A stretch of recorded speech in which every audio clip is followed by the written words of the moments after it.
Hi guys! Nagpunta kami ni ate sa Nene Chicken ulit sa Yokohama. So ito guys, sa Yokohama ito meron, tsaka sa Shin-Okubo sa Shinjuku lang meron. Ewan ko kung ilan sa Japan ang meron ang Nene Chicken. Ang napupuntahan pa lang kasi namin is sa Shinjuku tsaka dito sa Yokohama. So, pag ako sa inyo guys, mas okay pag dito kayo sa Yokohama magpunta ng Nene Chicken. Kasi malinis, sobrang linis ng place at saka super sarap ng food nila dito sa Nene Chicken.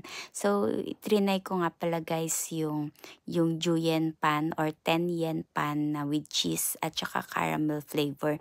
Super sarap nito guys at super affordable yung price niya.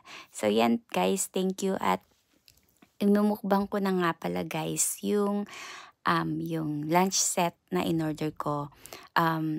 Mura lang to guys pero mabubusog ka na with Coke set pa siya.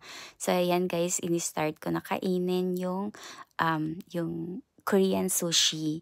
Tapos, ayan guys. So, thank you guys for watching and have a nice weekend. Thank you for always watching guys. Thank you. Bye!